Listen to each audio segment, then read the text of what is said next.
Am I the a-hole for telling my sister she's the reason I'll never adopt? I, 30 female, have 3 bio siblings, 37 male, 36 male, and 33 female, and an adoptive sister, 31 female. My sister, who I will call Becky's bio mom, is my mom's cousin. The story of Becky getting adopted by my parents was basically her bio parents were addicts that just came one day out of the blue for a visit, then abandoned her at our house. She was 5 weeks old. For a few weeks, they tried to get my cousin's family to take her, but those a-holes didn't want the shame of a baby with medical issues that was born out of wedlock. My parents fell in love with Becky, and the rest was history. Thankfully, all Becky really needed was love and a good home. She beat a lot of odds and leads a healthy, successful life. My parents never hid the fact Becky was adopted. She's biracial, and we all learned about her heritage growing up. Everything was perfect until her parents reached out when she was 22. They were clean and wanted a relationship. In the space of a few months, she became a different person. It was like she hated us for taking her away from her bio parents. And as soon as she finished college and got the 20,000 euro check my parents gifted her, it's a startup we all got. She ghosted us and sent a letter to my parents telling them that if they ever try to contact her again, she will file a restraining order. She got married, and none of us even knew. Her mother passed away when she was 26, which led her father to relapse that unfortunately died 8 months later. After that, Becky reached out. My parents welcomed her back with open arms, but I still can't. Which leads to now. Me and my husband recently had a baby via IVF after 6 years trying. 5 natural. I brought my son to meet the family tonight, and after dinner all of us girls were in the living room. I brought up how he was worth everything, explaining my struggles, and that I'm gonna start naturally trying soon so he will have a sibling. Becky made a comment about why we didn't look into adoption since the world was already overpopulated, and I told her, honestly, we thought about it, but after all the crap you pulled, I'm afraid you're the reason I will never adopt. Becky yelled at me to get over it already, then left, and my mother said I shouldn't have spoken to her like that, so in the end I ended up leaving early too.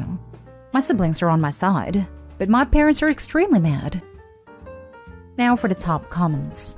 Not stay home. Because if her bio parents were still alive, she wouldn't even be around y'all right now. Becky straight up acted like an adversary by threatening a restraining order. It's always sad to hear when adopted children raised in loving households choose their birth parents over the ones who raised them. Becky also asked a question she shouldn't have if she wasn't prepared to hear the answer. She knew she caused a great deal of pain and anger. It doesn't take a genius to figure out why Opie prefers not to adopt. I'm sure it was hard to hear. It's quite possible she struggled with being adopted, especially considering she's biracial. But she chose to turn her back on her family, cut them out of her life entirely. It only came back because she lost her birth family. So Becky's using her family as backups and is upset that Opie has a problem with that? Tough. Becky needs to own up to what she did, make amends, and get into therapy. Opie might find some benefit in therapy as well. Not stay home. I hate adopted kids that turn on their parents who love them and raise them as soon as they find out their real parents want a relationship. She deserves it, honestly. Bio parents. The real parents are the people who raised them. I was adopted, and my mom referred to the woman who gave birth to me as my genetic mother. I love that term, as it is so much better than birth or bio parents. Not stay home. Did she ever apologize at least for what she did? To my parents? I honestly don't know. I was so hurt and angry because we were extremely close growing up. And with everything going on in my own life, I went low contact for a few weeks while everything was going on. But she did apologize to me about not inviting me to her wedding when she was drunk for my brother's birthday. Next story is titled, Am I the a-hole for calling my husband a bad father because he allows his adult daughter's birthday to overshadow Christmas every year? When I met my husband, James, he had a 14-year-old daughter, Ella. Ella and I never really bonded, as she doesn't really like people. James always told me to leave Ella alone and respect her boundaries. I do believe he took her boundaries too far in some cases, as Ella is now a 27-year-old woman who refuses to speak when she doesn't want to. I have a 13-year-old daughter, Ava. Their pregnancy was a surprise, and I know the timing is bad, that I got pregnant right around the time I met Ella. And honestly, I have always felt that James prefers Ella. Ella is a lot like him personality-wise, and it is very subtle. But I feel like he loves Ella more. Ella never accepted her sister or I, but I've made peace with that, because getting Ella to speak is literally like pulling teeth. Ava hates Ella, but she knows that she has to be civil to everyone. Ella's birthday is December 23rd, and as a result, James never made too big of a deal about Christmas. Her birthday always took priority. This became an issue when Ava was born. James had always promised Ella he would take her to Europe to her 16th birthday, and Ella was insistent it had to be on her actual birthday. So to Christmas when Ava was 2, he actually missed Christmas, and we had a first fight of our entire marriage. He also told Ella crazy things like if a man doesn't make a big deal out of her birthday, to dump his ass, and that her birthday is much more important than Christmas. As a result, Ava complains every year that James cares more about Ella's birthday than about Christmas, and that she thinks Ella gets an unfair amount of money spent on her. Her birthdays are usually expensive, and 2 years ago she had a December wedding which James fully paid for. Even that Christmas, he refused to not do something elaborate for her birthday, and couldn't understand why Ava was annoyed. Also, Ella hosts a huge Christmas Eve which we're all invited to, but Ava and I didn't go, due to it mostly being her husband's family, so everything in December sometimes feel it is about Ella. This year, I feel bad, because I couldn't get Ava what she really wanted because it is out of stock. But Ella just had a baby and my husband bought her a ring with a baby's birthstone, which Ava knows about. Now Ella wants to go to Colorado for her birthday/Christmas Eve. James said he is going to go, because he can drive back and be home by about 10. I finally got annoyed and asked if he thinks he spent a fair amount of money/time/energy in Ella versus Ava, and I said he makes every Christmas about Ella and her birthday. He said I was being unfair because Ella has never excluded me from her plans, though she's rude and doesn't talk to me either. Finally, I snapped at him that he is a bad father, because one of his kids is a grown woman and one is not. He is now upset and says that was mean to say, and I just don't like Ella and he tries his best. I'm seeing a lot here that actually supports your husband's side. You really just don't like Ella, and you resent the energy that it puts into celebrating her birthday. I'm not seeing where it necessarily has to take away from Ava. Does he also make a big deal for Ava's birthday? This is missing from the post. Your husband bought a ring to celebrate Ella's child. That's nice. And it has nothing to do with the fact that you couldn't get Ava what she wanted for Christmas because it was out of stock. Trying to force your husband to ignore or downplay his daughter's birthday because it's 2 days before Christmas, and you seem to want him to entirely focus on his daughter with you isn't a good look. It really doesn't seem like he's neglecting Ava here from what you've written. You're the a-hole, sorry. Honestly, I'm leaning towards this too. Especially since Opie has yet to answer a single question about what he does for Ava. Maybe because she wouldn't admit he goes above and beyond for her too, and drops everything else to make sure she has a magical birthday? In fact, Opie only tells us what he does for Ella for Christmas. I see nothing what he does for Ava, so I can't tell if she is getting the same Christmas treatment as Ella. Because treating Ella for her birthday is not the same as treating her for Christmas. The only way to judge this is to know how he handles birthdays for both girls, and Christmas for both girls. It sounds to me like he doesn't do a lot for Christmas for either of them. He spends a lot of money on Ava, but it isn't personal. He tells me to plan/buy everything because he doesn't know what she wants. I know a lot of men do that, but he managed to know everything about Ella. You are accusing him of favoring one child over another, but it's clear that you've never liked your stepdaughter. He has 2 children. I have 1. Ella would have lost her mind if I ever tried to pretend she was my daughter, so I respect your boundaries, but he has 2 actual biological children. FYI, people, Opie hid in the comments that husband was a single father to Ella, due to what I can only assume to be an abusive bio mom. Ella testified against her mother as a kid and had to get a restraining order. No bloody wonder they're so close. He is her mom and dad. I don't even want to know what happened to her. She must have been traumatized. Next story. Am I the a-hole for getting mad at my wife whenever she talks condescendingly about our son's work? So basically, my son is a professional aerial performer and is currently performing in this large and popular horror-themed circus where we live. I know I may be biased, but in my opinion, he's really good, and it's just amazing to watch him perform. Maybe a little scary sometimes, and sometimes I worry about him with some of the tricks and acts he does. My wife, however, will just tell people who works in the circus, never mentioning that he's an aerial performer, that he actually works independently and is basically a contractor, that he works with a very large and popular circus. Just that he works in the circus. Whenever we are out and she sees a clown, she will point at it and say, "Look, it's son's name." And it is very clear she looks down on him for what he does. She assumes he makes next to nothing and is poor. I know he's not.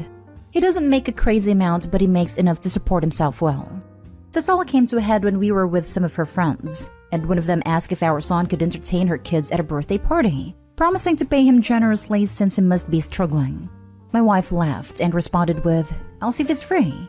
I butted in saying, "You probably won't be able to since the birthday falls on a day when Popular Circus, which is where he works as a headline aerial act in, is fully booked because it's so close to the new year." Almost everyone there was shocked since all this info was new to them. My wife looked pissed and left. She sat in the car and texted me that she wants to leave. I stayed for about 20 minutes answering questions and showing them some videos. The woman who asked apologized, saying she was given the impression by my wife that our son was a struggling and failing cheap circus performer and wanted to help him. When I finally left and got in the car, my wife yelled at me, saying that I made her look like an idiot and a horrible mother in front of her friends. When we got home, she stormed out the car and locked herself in our bedroom crying loudly. She's been like this for almost an hour now, and I'm starting to feel awful and like an a-hole. I could have just left it alone. So am I the a-hole? Now for the comments. Not an a-hole. If telling the truth makes her look like a horrible mother, then she is one. Not an a-hole. You only told your friends your son's real occupation. Of course, it didn't align with her descriptions of him, because she deliberately deprecated his value and his profession. She talked about him contemptuously and denied his hard work and career achievements. When you revealed the truth, it exposed her as an incompatible parent at best, and abolitionist of his job and accomplishments at worst. Her friends must have been stunned when you told them the truth. It was foreseeable that she'll be upset. Who wouldn't be? She deals with the backlash of her actions now and is prone to face social repercussions and accompanying prejudices as well. But she caused it. For the record, there's nothing wrong with clowns or low-ladder circus workers as well. They're not deemed any less. She shouldn't have said those things, even if they were correct. Also, there's nothing wrong with entertaining kids at birthday parties. It's an equitable side gig, and he's made money. I hope you understand it, because it genuinely reads as you depict these workers as such, and you didn't bother to clarify otherwise. I'm so sorry if it came across like I thought that way. I absolutely agree.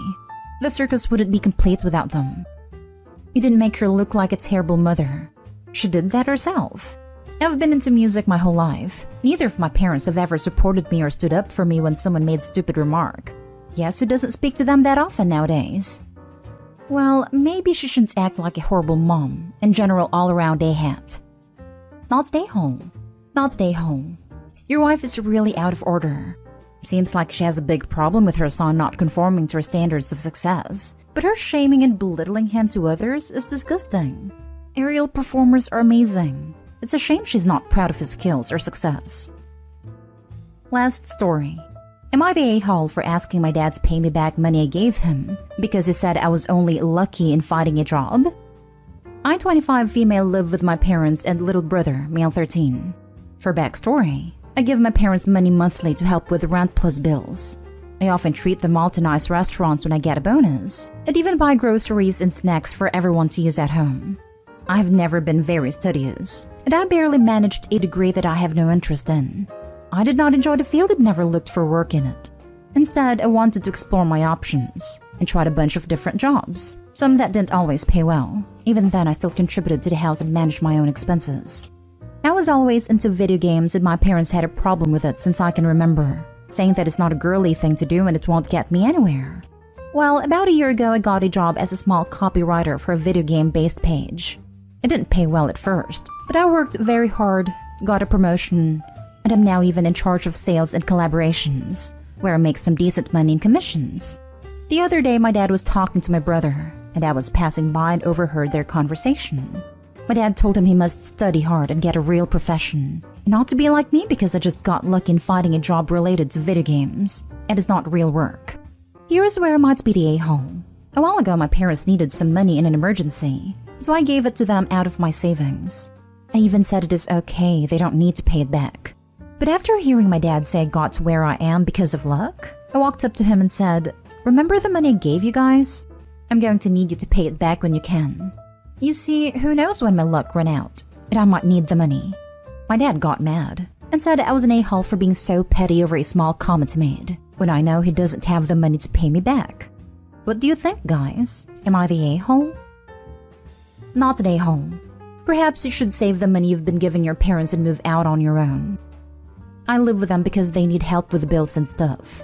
I'm planning on moving out next year, though. If they don't respect the job you have and the money you make, it shouldn't be helping to pay their bills. I get wanting to help them, but if they're going to continue to bite the hand that feeds them, you'll only be reinforcing the behavior by staying. How is that your problem? I mean, what if your luck runs out and you wasted all that time and money helping your parents out when they don't even appreciate or respect you? Stop paying rent, save your money and move out. Your parents are the a-holes. I wish you could see the face I'm making right now. You have to help support them while they insult you? Make him pay you back. Not stay home. Whatever the amount was, take it out of your rent. There is another comment here to make sure you don't end up in a relationship where the person insults you while demanding you support them because you're used to it. And that's something you should be watchful over.